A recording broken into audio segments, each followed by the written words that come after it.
right, 4.2, continued. I'm looking at number 4, so we're looking for absolute extrema here. And now I'm just changing the functions. So that was a polynomial, now I'm looking at a logarithmic, and I'm doing it on this interval instead of the other interval before. But the same technique is involved. Up here it says find the critical numbers, right there, step 1. Find the values of f at the critical numbers and at the endpoints. The largest value is the absolute max and the smallest number is the absolute min. So I'm going to take this function and I wrote it down and find the derivative. Remember, the derivative of x is 1. The derivative of ln of x is 1 over x. You set that equal to 0 to find your critical values. I moved 1 over x to the right. Now what I did here is just cross multiply. So 1 times x is x, 1 times 1 is 1, and that gives me my critical number at x equals 1. Now I do like to come up and make sure it's on that interval from 1/2 to 2. It is, because if it's outside that interval, we won't even need to check the critical number. Where? In the function. So we're going to find f of the critical values and f of the endpoints and compare them. So f of 1, that's my critical value. F of 1/2, that's an endpoint. And f of 2, that's my right endpoint. I put these all into here, and you can do that on your own. Just put 1 in here and do it on your calculator. You'll get 1. Put 1/2 in here and you get 1.193, and put 2 in here and you get 1.307.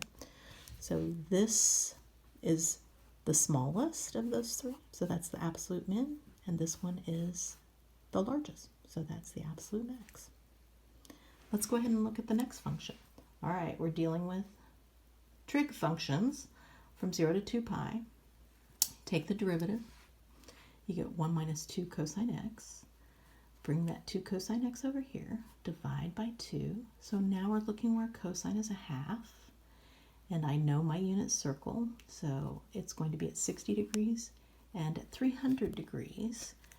And that is pi over 3 and 5 pi over 3. If you're not as familiar with radian, you're just going to take your 60 times pi over 180.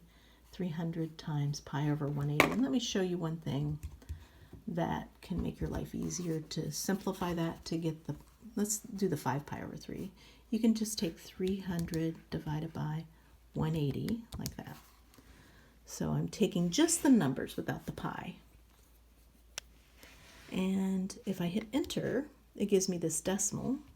And then I'm going to hit math, enter, enter, and it gives me that 5/3.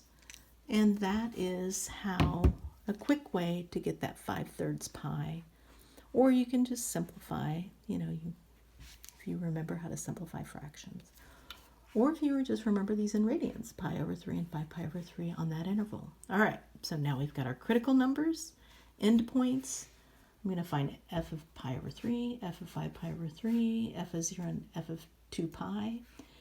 Substitute those into the function up here, and I did that. And I got negative 0.685, 6.9680, 6.283. And I chose the smallest, that's the absolute min, and then choose the largest, and that's your absolute max. I'll be back for another one.